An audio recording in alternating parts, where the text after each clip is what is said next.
Good morning student. Class 8 SST subject में आज हम अपनी बुक बदल रहे हैं बच्चों।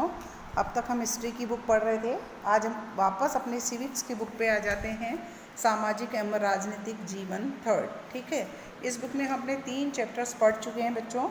आज हम अपना चौथा चैप्टर पढ़ने जा रहे हैं जिसका नाम है कानूनों की समझ, ठीक है।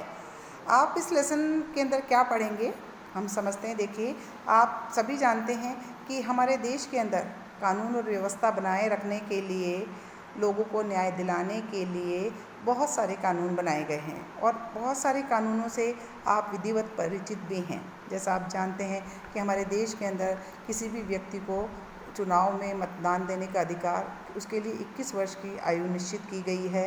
जैसे शादी के लिए लड़कियों के लिए 18 वर्ष और लड़कों के लिए 21 वर्ष सीमा निर्धारित की गई है।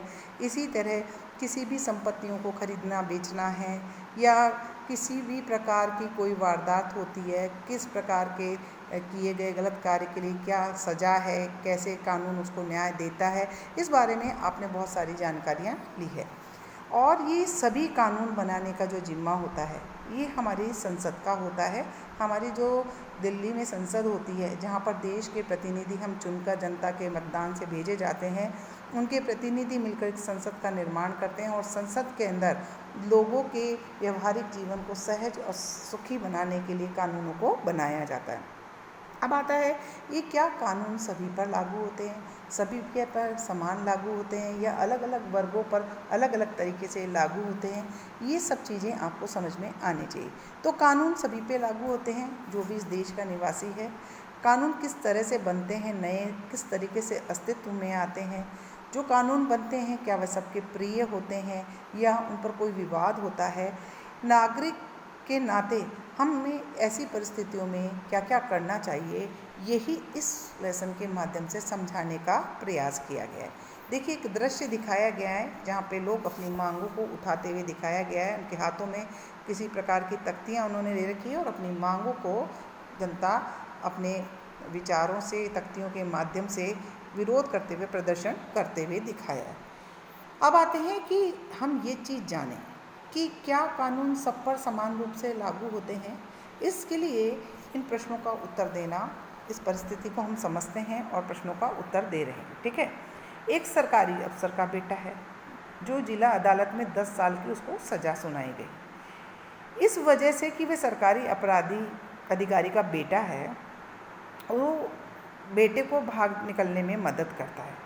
क्या आपको लगता है कि एक सरकारी अधिकारी ने ये सही काम किया है? क्योंकि वो एक सरकारी ओहदे पे बैठा हुआ है तो उसके पास ये राइट्स है कि उसका बेटा है, उसको किसी प्रकार की सज़ा नहीं मिलनी चाहिए, उसको माफ़ी मिलनी चाहिए और आपको सज़ा मिलनी चाहिए क्योंकि आप आर्थिक दृष्टि से और राजनीतिक दृष्टि से कमज़ोर हैं। अगर आप आर्थिक दृष्टि से मजबूत हैं, राजनीतिक रूप से ज़्यादा ताकतवर हैं, तो क्या आपको आपकी की गए गुनाह के लिए सज़ा मिल जानी चाहिए? ऐसा कभी भी हमारे देश में नहीं होता। सीधी सीधी बात करते हैं बेटा, चलिए। तो कि कानून के उल्लंघन का मामला है कि सरकारी अधिकारी ने अपने बेटे को भगा दिया। जैसा कि आप पहले भी अपने अध्याय में पढ़ चुके हैं कि राष्ट्रवादियों के बीच इस बात पर पूरी सहमति थी कि स्वतंत्र भारत में जो हमारे अधिकार बनाए गए हैं, जब भारत सत्ता के मामले में इस कर गए हैं कि सरकार को या किसी भी व्यक्ति को सत्ता के मामले में इस्तेमाल करने की कोई गुंजाइश नहीं है। हमारे भारत के अंदर जो संविधान में जो प्रावधान जोड़े गए हैं, जो कानून बनाए गए हैं, उसमें एक चीज़ स्पष्ट लिखी हुई है कि स्वतंत्र भारत के संविधान में जितने भी कानून बनाए गए हैं वे भारत के सभी लोगों पर एक समान लागू होंगे, अर्थात भारत के अंदर सभी लोग कानून की नज़र में समान होंगे। हमारा कानून धर्म, जाति, लिंग के आधार पर, आर्थिक दृष्टि के आधार पर, राजनीतिक दृष्टि के आधार पर किसी भी देश के नागरिक में किसी भी प्रकार का कोई भेदभाव नहीं करता है। कानून के शासन का मतलब होता है कि सभी कानून देश के प्रत्येक नागरिक पर समान रूप से लागू होंगे, कानून से ऊपर कोई भी नहीं होगा, यानी कानून सबके लिए बराबर होगा। चाहे वे सरकारी अधिकारी हो, चाहे आर्थिक दृष्टि से मजबूत व्यक्ति हो, चाहे राजनीतिक दृष्टि से कोई मजबूत व्यक्ति हो, चाहे क्यों ना देश का राष्ट्रपति या प्रधानमंत्री हो। किसी भी अपराध या कानून का किसी भी नागरिक ने उल्लंघन किया है जो देश के अंदर है और वो संविधान कहता है कि उसके लिए जो निश्चित की गई सज़ा है वह सज़ा उसको मिलेगी, चाहे वह कोई भी व्यक्ति क्यों ना हो। सज़ा तक पहुंचने के लिए एक तय प्रक्रिया भी हमारे यहाँ बनाई गई है कि किस तरीके से किसी व्यक्ति का अपराध साबित किया जाता है और उस अपराध की क्या सजा है। लेकिन क्या हमेशा ऐसा ही हुआ था?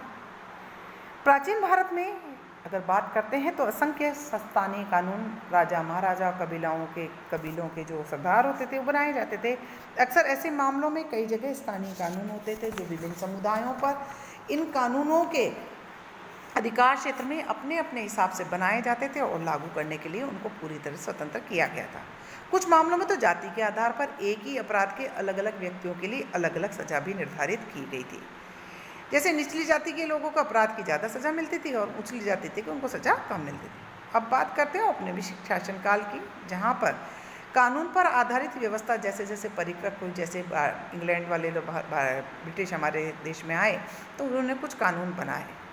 जैसे जैसे परिपक्व हुई, जाति के आधार पर सजा देने के भेदभाव का चलन धीरे धीरे कम हुआ। अर्थात अगर हम ये बोलें कि ब्रिटिश शासनकाल के अंदर कुछ कानून बनाए जाने लगे और लोगों पर लागू किए जाने लगा, ये परिपाटी वहाँ पे शुरू हुई, भेदभाव कम होने लगा। ठीक है, आगे चलते हैं। यहाँ पे एक रोलर एक्ट के बारे में बताया गया है, जो अंग्रेज जो औपनिवेशिक काल के अंदर अपने मनमाने कानून बना लेते और हमारे भारतीयों पर थोपते थे, उसके बारे में एक यहाँ पे उदाहरण बताया। रोलर एक्ट जो अंग्रेजों ने कानून बनाया था अपने मन के मुताबिक, जो सबके लिए सही था या नहीं उसमें कोई मतलब नहीं था, उनके लिए फ़ायदेमंद था। इस कानून में जो सरकार थी उसने सरकार बिना मुकदमा चलाए लोगों को क्या करती थी, कारावास में डाल देती थी। यही कारण था कि महात्मा गांधी सहित कई राष्ट्रीय नेता थे वो रोलर एक्ट के सख्त खिलाफ थे, लेकिन इसके बावजूद भी 10 मार्च 1919 में रोलर एक्ट को भारत में लागू कर दिया गया था।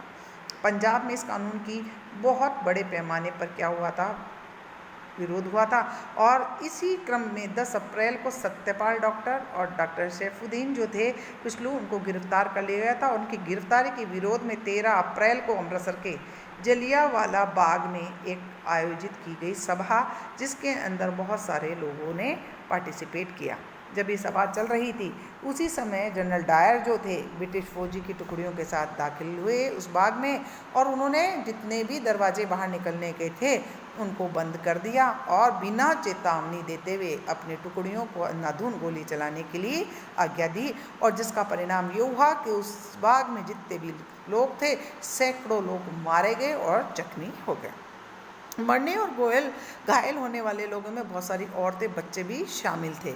इस पेंटिंग के अंदर जो मैं अब आपको दिखाने जा रही हूँ वो जलियांवाला बाग की है, जहाँ आज भी नरसंहार की बात को सुनकर हमारा हृदय काँप जाता है। ठीक है, ये दृश्य देखिए जलियांवाला बाग, जिसमें आप देख रहे होंगे त्राही मची हुई है, सभी लोग लगभग मारे गए या जख्मी हो गए थे। चलिए आगे हम चलते हैं। बहुत सारे लोग मानते हैं कि हमारे देश में कानून और व्यवस्था की शुरुआत जो थी अंग्रेजों ने की।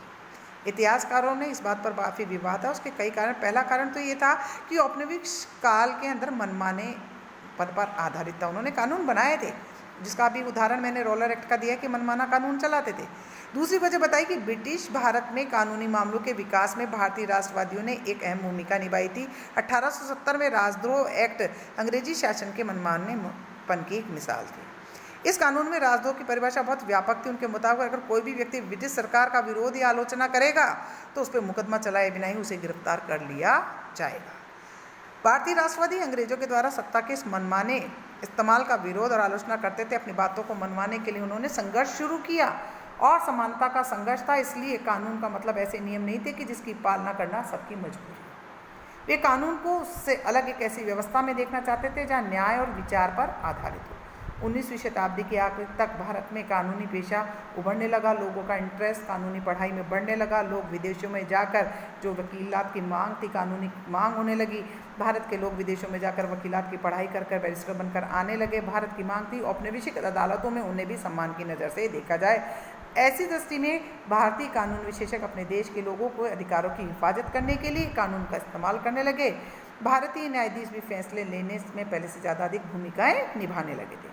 इस प्रकार औपनिवेशिक शासनकाल के दौरान कानून के शासन का विकास क्रम में यहाँ के लोगों में कई तरह का योगदान वो दे रहे थे।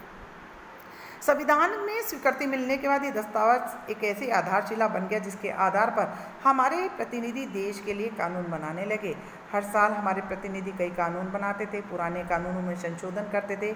आप सभी जानते हैं, अपने पुस्तक में भी पढ़ा था कि 2005 में हिंदू उत्तराधिकार संशोधन कानून के बारे में पढ़ा था, जिसके अंदर स्त्रियां, बेटियां, पुत्रियां, बेटे, माँ, सभी हमारी जो पैतृक संपत्ति होती थी उसके अधिकार उनको मिला था।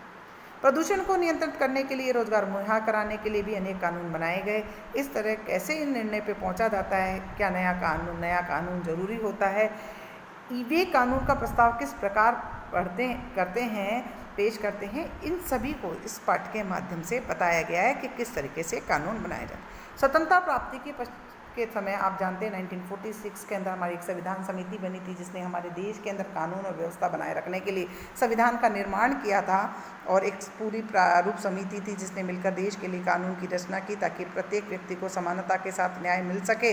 ये कानून कैसे बने, कैसे प्रस्ताव पेश किए जाते हैं, क्या नए कानून बनाए जाते हैं, क्या उनमें संशोधन की आवश्यकता होती है, ये सब हम आगे वाले लेसन में पढ़ने जा रहे हैं। तो आज के लिए इतना ही बच्चों।